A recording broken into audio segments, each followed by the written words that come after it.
Good afternoon. I'd like to welcome everybody this afternoon to the Visual Workplace Virtual User Group. As we've been kind of emailing the last couple of weeks, teeing everybody up for the schedule. Hopefully this time frame works most. I did get some feedback. There were a couple of scheduling conflicts, but for the most part, everybody was able to join us, so I really appreciate everybody taking the time out. And most importantly, I want to thank Lisa Thompson for volunteering to, I'm not sure that she volunteered, I think she just said yes because I asked her, to go ahead and lead our first session. So really what we're trying to do, and I'm not sure that I've had a chance to personally talk with everyone, but this has kind of come about as a result of the visual management webinars that we're doing. We've been doing those every couple of weeks for since the beginning of the year, kind of in a cycle rotation. And we seem to get a lot of feedback and lots of people looking for ideas, so I thought it might be a nice twist to that format, and instead of me talking and presenting, giving some of our customers an opportunity to share some of their best practices. And I know it's hard with schedules, we get so super busy, sometimes we just don't take the time to learn a little bit more about what others are doing. So that's kind of what we're hoping to achieve in this type of format. Hopefully things go well. We are recording this presentation. Like I said, there were a few that had some last-minute conflicts, so we'll be able to share that recording with everybody afterwards. And so you can kind of recap. So for today's format, Lisa's going to be presenting. I'll have Mark just give you briefly, we'll do questions at the end, and you can submit those through the webinar, and I'll have Mark here explain how to do that in just a moment. But again, after this session, if you want to mark your calendars, I'll send out a meeting notice to everybody, but we're going to target to do the next session fourth Tuesday in August. There are 5 Tuesdays, but that last week is going to be butting up to a holiday weekend, so we don't want to have any conflicts if possible. So we're going to target to do August 22nd, the same time, 2 o'clock Eastern. I haven't reached out to anyone yet as far as presenting for the next topic. A couple of lean self-assessments that I want to get back yet to kind of gauge, where everybody's strengths are. So over the course of the next few days, I will give a couple people a call, see if I can get those in hand, and then to try and map out what that next subject will be. But we'll try and get that confirmed at the very latest next week, so everybody knows what that subject is going to be. But I'll go ahead and get a meeting notice out to everybody so at least gets on your calendar. All right, with that said, Mark's going to just tell you briefly how to submit questions, and we'll go over those at the end of the presentation. And again, thank you so much for your time, Lisa. We really do appreciate it. Looking forward to this topic. All right, guys. To submit a question, the easiest ways are, there's 2 ways. On the right-hand side, you should see a menu there that will allow you to either choose the chat section or the question section. Feel free to click on either of those, type your question in, and then we will cover those at the end of the presentation. At this point, Lisa, the floor is yours. All right. Thank you so much for inviting me to do this.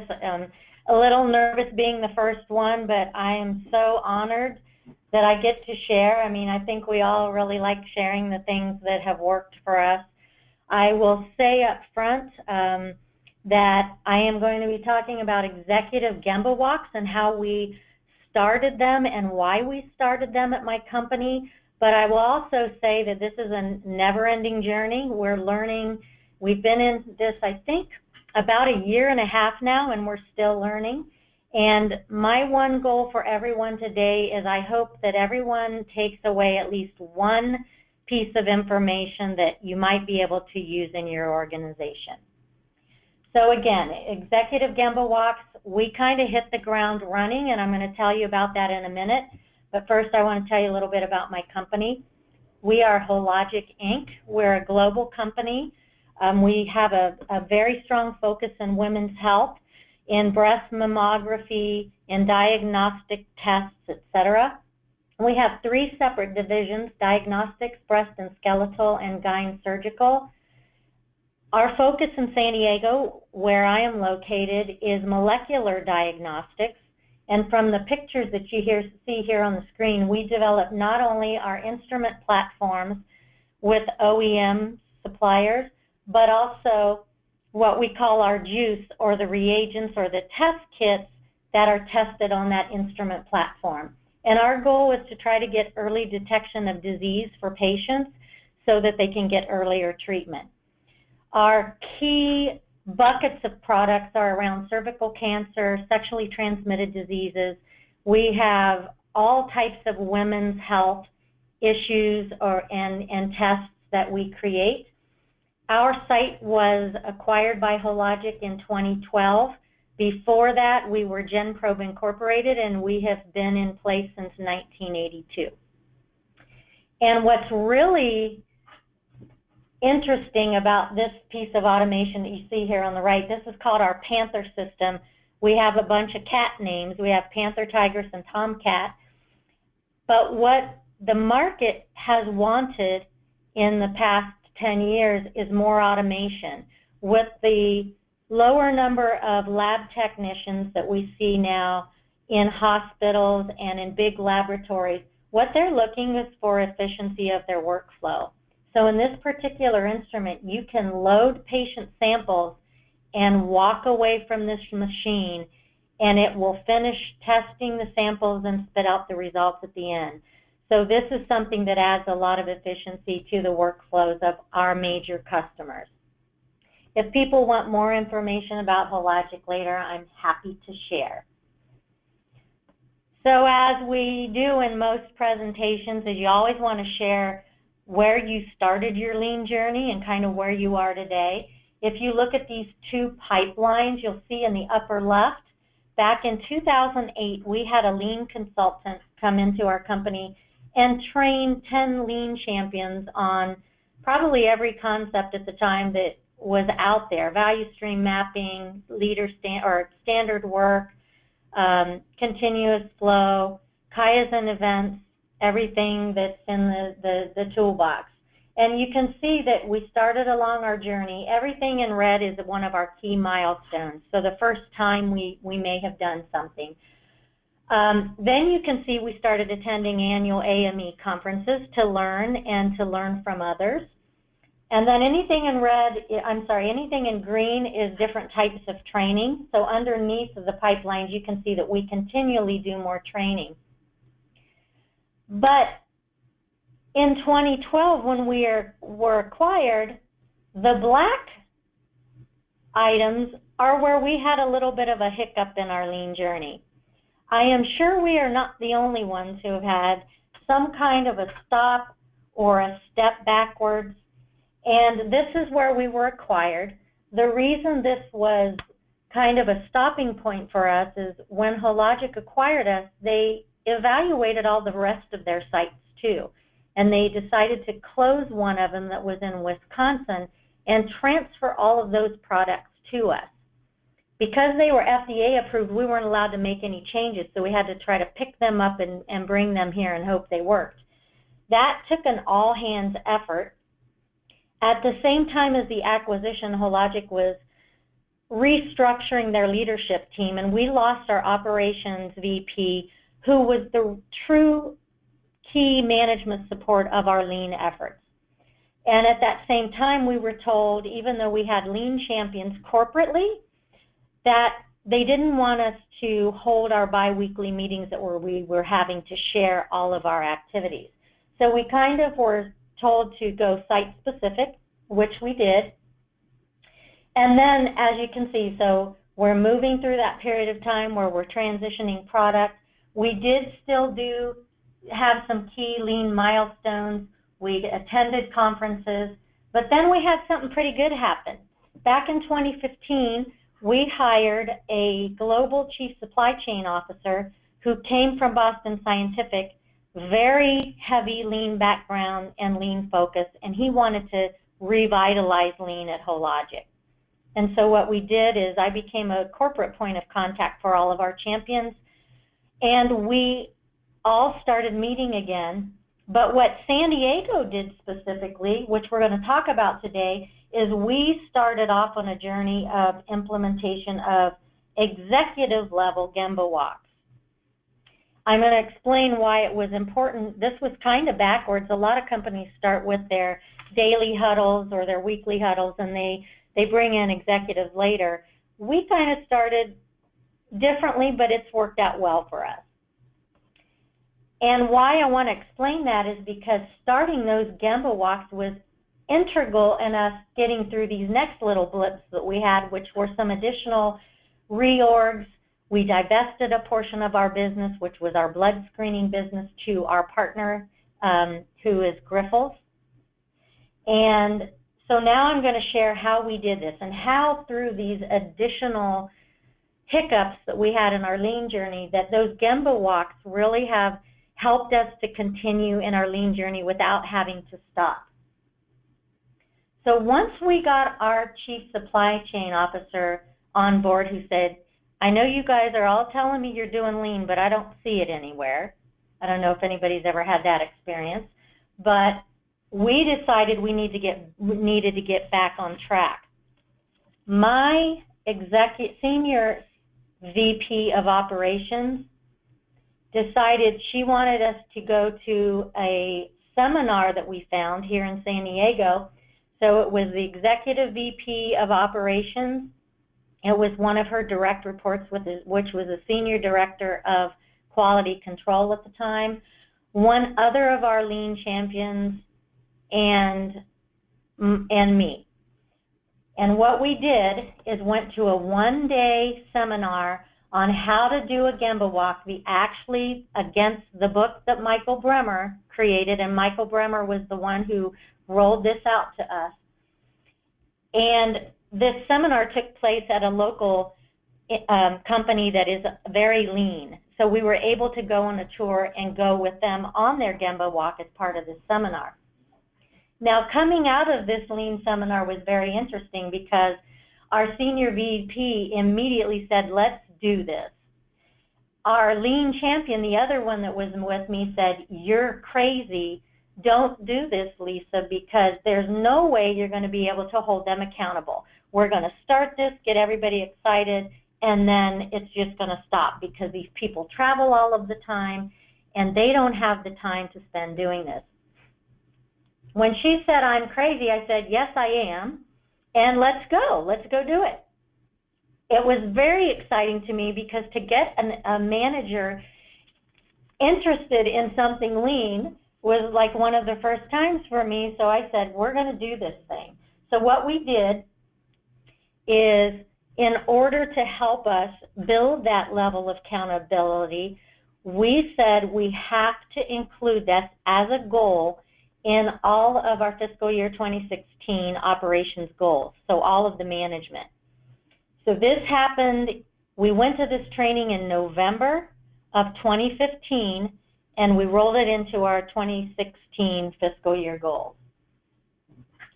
So this is kind of how we did it. This is our implementation plan. And when I say we hit the ground running, sometimes I think we do too much planning when we want to roll out something new, and we never get there. And by the time we get there, we've rolled in so much bureaucracy that it doesn't work.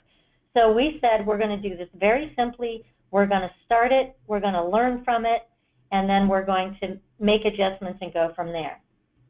So the first thing I did, since the senior VP of Ops was my manager, my direct manager, I looked her in the eyes and I said, we need to do this. May I hold you accountable since you're going to put this on your direct reports goals? And she gave me permission to hold her accountable. We decided as an organization to track 5 key metrics, and you can see the SQUIDP here. It's safety, quality, delivery, inventory, and productivity. Other sites in the lean world will sometimes do quality or cost, quality, delivery, and service. It's really up to your organization. We found that these 5 tied not only very well to our manufacturing suites, but also to all of the support processes that we have. The way we decided to start our Gemba walks is we went out and did an evaluation of our manufacturing floor, and we found 4 manufacturing suites that had been reporting metrics for a period of time, and they were pretty much further along than other places, and we decided to start with them. So we started consistently tracking the SQDIP. We trained managers and the operators that we knew were going to be the starting operators for sharing at their Gemba boards. We established a phased approach to bringing in new boards, and this was very important. We started with 4 that were pretty well organized, but when we added boards, some of them were brand new, had never tracked metrics before. So what we decided to do is add a minimum of 1 board a month, which seemed like it would get us up to somewhere around 15 to 20 at the end of the year, and that was our goal. But very important before we added them to their first walk is that we completed dry runs with the board owners and their teams before we invited them to join the first official walk. And here's why. Our people started getting really excited about the management visibility on the floor and their opportunity to get in front of management and share what they were experiencing in their operations. But one of the things you're going to see in an upcoming slide is there were some lessons learned that we had to share around what a Gemba board was. A lot of people thought it was just a board that you hang on your wall, that when people pass it, they can see what you're doing. And what we found is we had a lot of issues with metrics reporting. So again, we started with some dry runs to share with people. And one of the things that comes out of every one of our Gemba walks, which you can see a little picture of at the bottom, is we keep a Gemba walk action tracker to keep ourselves accountable to follow up on the things we said we are going to do. So after we had done this for a period of time, we took a moment to take a breath and to talk about what we learned, and I think we did this about a year into our Gemba walk. So we started our first walk in January of 2016, and toward the end of, actually it was toward the end of our fiscal year, so that would have been September, we came together as a team, and although we discussed improvements throughout the Gemba walks, we wanted to do a more involved discussion about what we found as an executive team. So this was our operations leadership team. Because the best way to learn is from reflecting on what you've already done. And one of the things we wanted to know as leaders is, number one, did we do things well? What didn't we do well, and how can we improve upon those things? The findings that we had is that, number one, our leadership team were amazed at what they didn't know was happening on our manufacturing floor. In our first 3 months of walks, some of the key issues that were exposed included materials that weren't available, and we would have daily delays in builds because materials not being in the suite and ready for the operators.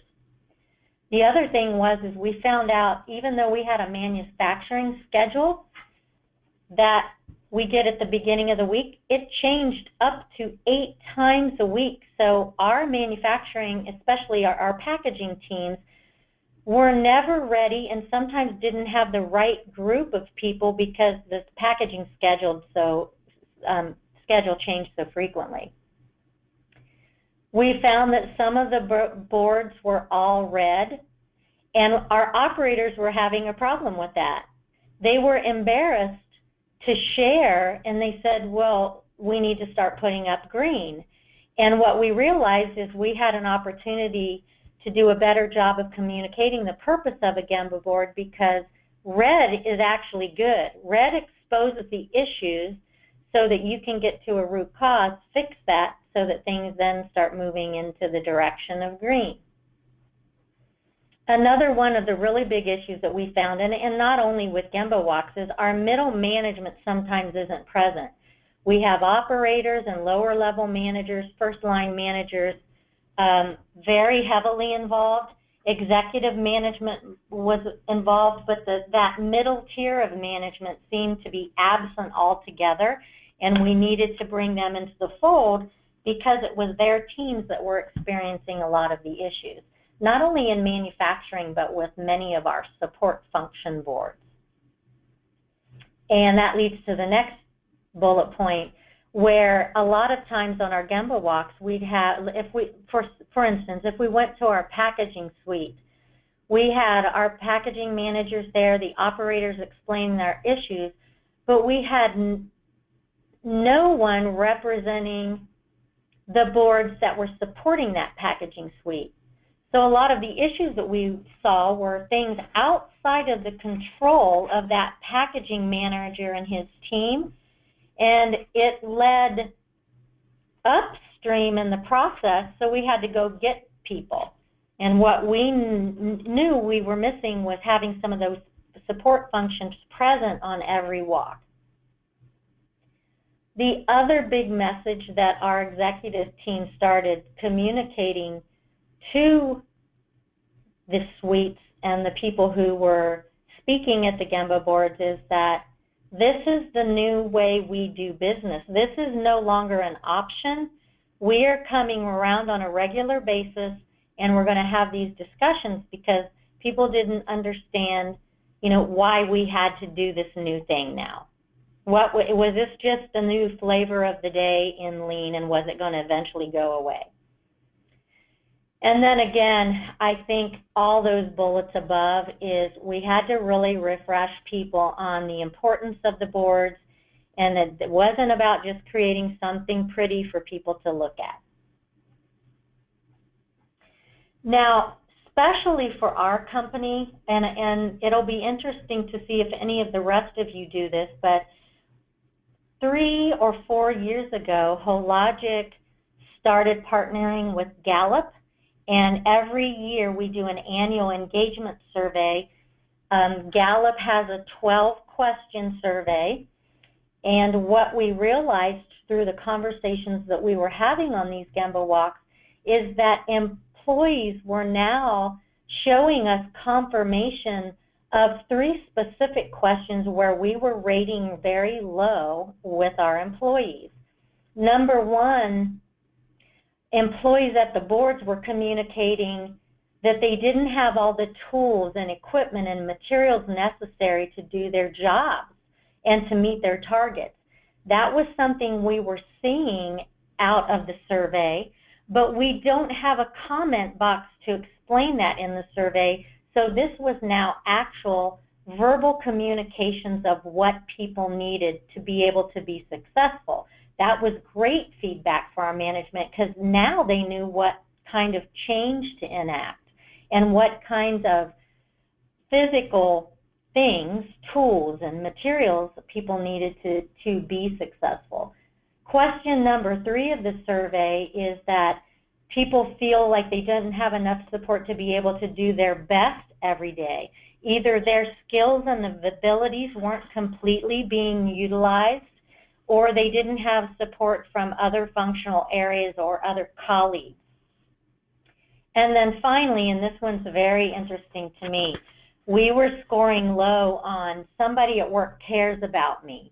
And normally we're finding when we do focus groups on the survey that when people are saying someone cares about me, a lot of times they're speaking about their management. I don't really know if they care about me because, number 1, I don't see them, and I communicate the issues that I'm having, but I don't see change being made. And so we had 4 different types of specific things around someone cares about me. Number 1, employees became very excited about the fact that executive management is now on the floor and they can see them. They have opportunities to share what they do with the management. So operators are communicating with VPs. We also found that this was an opportunity for management to coach what Toyota calls scientific thinking by asking very simple questions like the whats and the whys, you know, the 5 whys, a very simplistic root cause analysis tool. The other thing that has come out of our ability to hear the concerns of the employees is once they know that it's up to them to solve the issues around their work if it's within their control, we saw an uptick in the use of our MyCI program, which is our Implemented Ideas program. So we're beating our metrics on what we were trying to target for MyCIs for the year, and we feel that this is tied somewhat to the fact that operators now have a connection. They know they are empowered to make change, and now they know how to do it and how to get help. Our lessons learned, both positive and needs improvement, is, again, a lot of this is feedback from not only the walk participants, those people who go from board to board to board, but also from the operators, is the operators are happy that there's an increased management awareness of their issues because they're seeing action be taken, and their metrics on their boards are changing. We had a Gemba walk this morning, and 3 of the boards that normally have a majority of red on them had majority of green today, so we were able to do a lot of celebration with the teams this morning. Also, even though we already had some daily Gemba walks and daily huddles and weekly walks, we've seen an increase in those, not only just for the area-specific huddles, but collaborative huddles. For example, we have a high-speed transport filler, which fills tubes and caps them, and it's about 200 parts per minute. When they do their huddles, they have not only the operators in the room and their management, they have all of the support functions there. They have procurement and planning, quality engineering, a manufacturing engineer, a mechanic, and sometimes even an IS representative because they have to use systems to do their transactions in. We have, our ERP system is Oracle, and sometimes we find that we need changes or enhancements to our system. So again, we see more of the daily walks and huddles incorporated also. And then one thing that was positive from the beginning, our operators really took ownership of their Gemba boards. I'm going to show you a picture of several of them in a minute, and it's interesting because even though everybody's tracking the same metrics, we've allowed them some level of creativity. We've gone to some sites where the boards look exactly the same everywhere, and we decided not to do that. Even though our manufacturing boards are consistent and look the same, our support process boards have a lot more creativity built in, and you'll see that here in a minute. Needs improvement. So with the best intentions, our executive management would go to the floor, and in the first 3 or 4 months of our Gemba walks, we took on every action that came up as an issue in our Gemba walks. And that is not the purpose of a Gemba walk. The purpose of a Gemba walk is issue identification and then getting it in the hands of the appropriate people to resolve.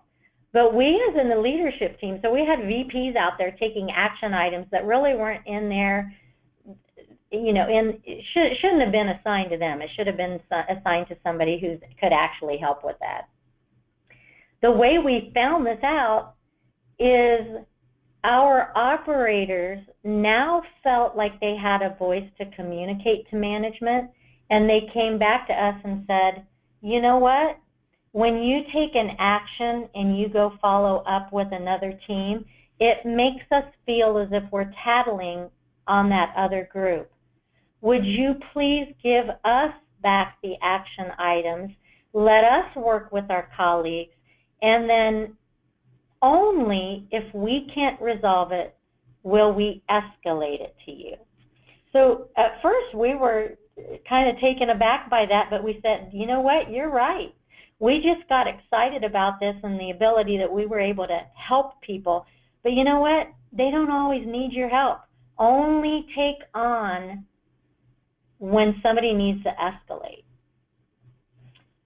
We didn't do a very good job as a leadership team when we started by asking the whys to get to root cause.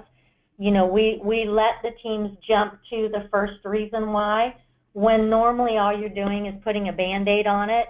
You need to ask why until you don't get another answer, and then you may be at your true root cause. And then we discussed this before, that the key support stakeholders were not always included in the walks. These are a picture, as I mentioned before, of some of our manufacturing boards. The one on the left is the high-speed transport tube filler that I talked to you about. We have the 5 metrics at the top of the board, and underneath each of those, there's additional information. If the metric aligns with a system that can generate data, then we print those out and put them here to support where we're having the issues. And then underneath that, we have an open page where people can actually list specific quality issues, specific material issues, so that we can look at if there's any trends in the issues that are appearing, or if we thought we fixed something and it's recurring, so that we can go back and take a look at that. We use red and green dots. A lot of people at the beginning said we want yellow, and we said no. You either have an issue or you don't. There's no in between. So they only put a red dot on if it's a true issue, and green if they were able to, you know, they may have had some questions, were able to resolve it, it goes to green. Now our support process, as you can see, even though they have the same metrics above, they're a little more creative sometimes. They have over here, this is a microbiology board, and they've all picked their favorite cartoon microbe, and they put their faces in there so they recognize each other through that.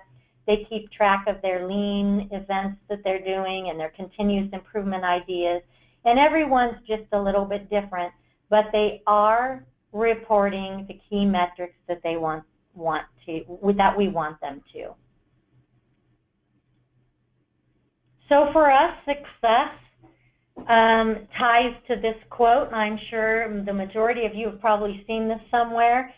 This quote is, "A desk is a dangerous place from which to watch the world," and this is about the Gemba, right? Don't sit at your desk, go to the floor, because sometimes our communication styles are different, and even though we think we're interpreting the message correctly, we don't always, and we'll throw a solution that somebody goes and implements, and it doesn't fix their problem. We really needed to get to the floor, and that's one of the things we realized was a huge gap for our management. We have greater collaboration and problem solving across teams. Teams now get together and collaborate outside of our walks. They want the metrics to improve before we come around for the next walk. And just so you know, we have 3 separate walk routes because we have 32 different boards now. We have 2 of those routes that do biweekly walks, and this is at the middle management level now. And then we have 1 walk that's monthly, because they're groups like quality who only track their metrics on a monthly basis. Again, we have greater executive management awareness and support, new walk routes that make more sense.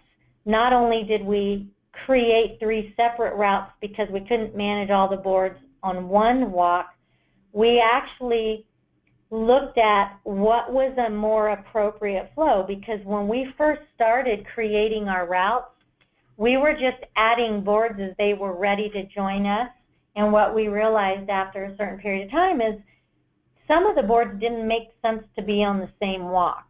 So we've done a more intelligent review of those walks and made it so that we're actually looking at boards that impact each other. We have increased employee engagement. We have been able to get through those blips in our lean journey and not stop the walks but continue them without interruption. And as a result of the empowerment of the operators and the engagement, now that they know they're permitted to come up with solutions, we have seen an increase in the participation of our MyCI program. So for us, if we look forward in our future, we realize that Gemba walks are a living entity. The routes could change again in the future. The boards can change. The metrics on the boards can change. If you are improving issues on your current board that have been red for a while, and you do a good job at managing a change to the root cause, your metrics may turn green at some point, trend for a long period of time at green, and you may determine that we no longer have to report this metric. Let's look for another place where we're struggling and start addressing issues in maybe a new area of focus. We want to continue monitoring the routes and making adjustments. We have now forwarded all of our Gemba Walk meeting invites outside of our operations and quality teams to the 20 VPs that sit here on site, and almost every week a new one shows up. We have a brand new VP of marketing who came on our walk, I think it was 2 weeks ago, and he was very supportive of all the teams who are pushing product out the door every night and thanks them for getting product to customers. That's another encouragement to people. They're now getting recognition from outside of their own management. We're also beginning to expand our Gemba walks to other parts of the business like sales and support. We're learning from others. When I say internal here, not only are we learning board to board, but we're learning site to site, because as we visit different Hologic facilities, almost all of our sites are doing some type of Gemba walk. We had someone from our Marlboro site here, he's a new VP, and he came to our Gemba walk this morning to see what we were doing, to see if they wanted to make any changes at their boards, or if he had anything to offer that we might want to consider incorporating. And then externally, we all have goals to do external benchmarking every year. So we are required to go out and go on lean tours either somewhere here in our area in San Diego or, during the AME conference or something like that. And although we will never probably get there, we want to continue to strive for perfection. And what we're trying to teach people is, especially if they're brand new on the walk teams, is go to the Gemba with the eyes of a child. I had a brand new walk participant this morning who's from our warehouse, and she's the manager of one of our warehouses. And this was her first full walk, and she said, Lisa, we ship product from manufacturing every day, and she's been here for many years and has never been to one of our manufacturing suites. She told me today how much she learned just on our one route of the 11 boards that we saw this morning. And we go see and observe.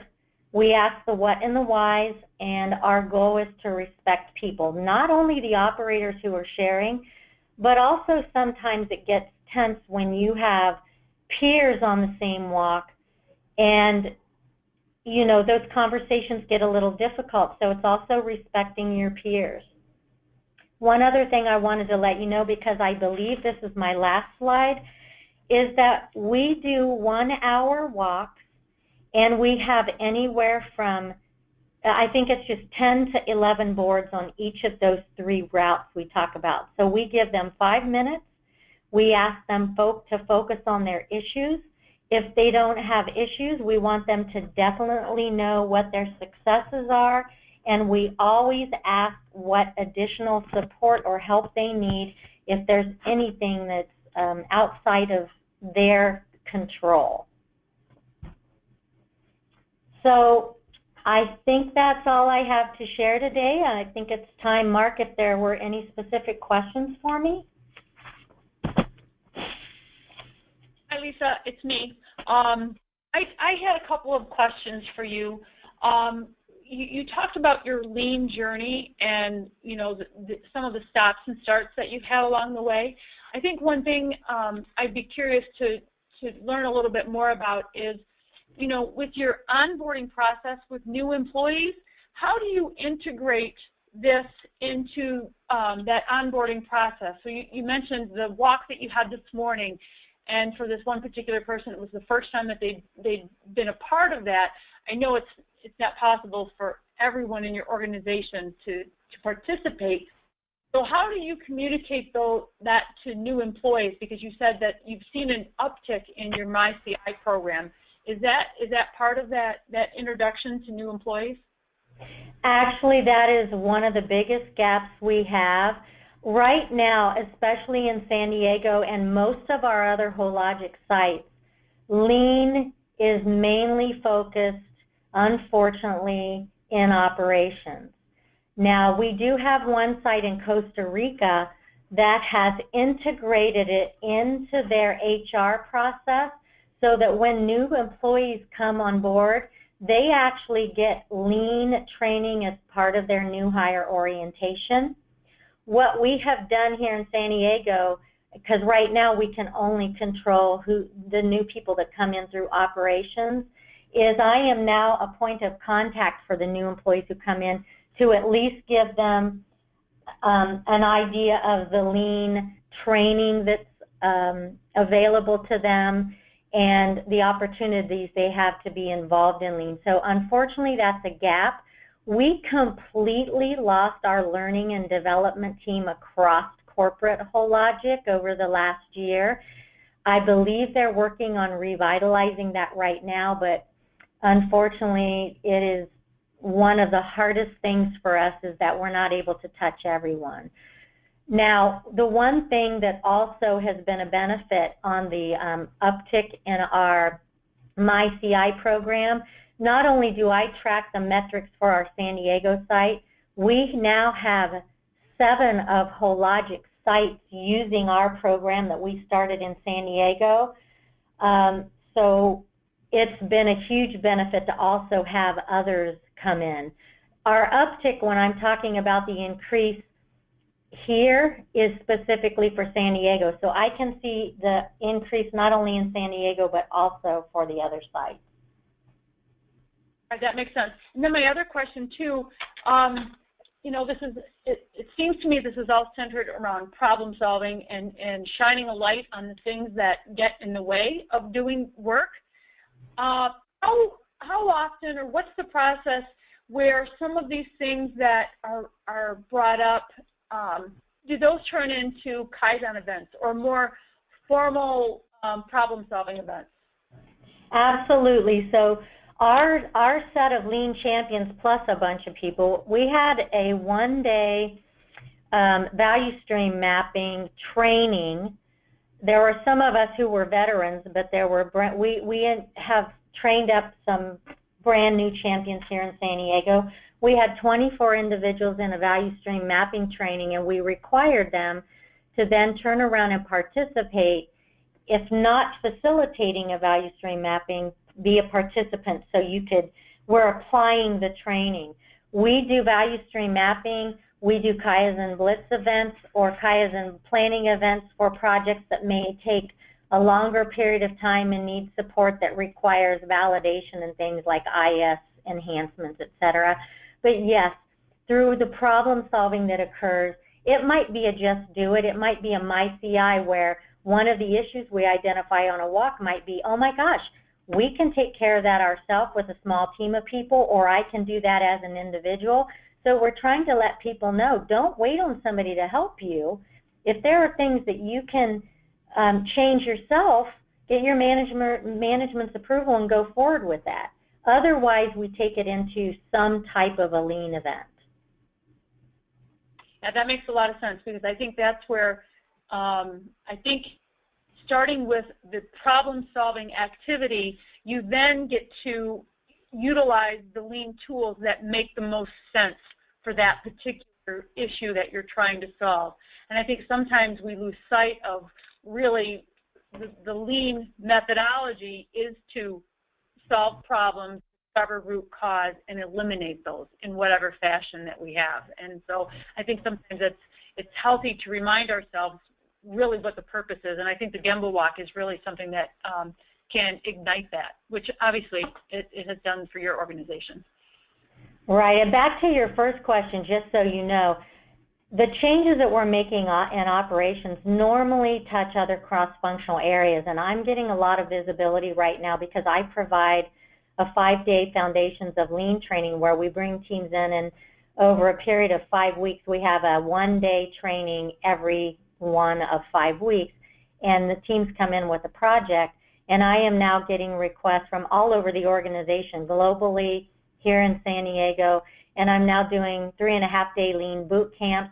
So even though our HR and our new hire orientation isn't necessarily involved in ensuring Lean is getting out there, we are making some great strides because we're getting a lot of visibility through some of the internal training that we're doing just through the operations team.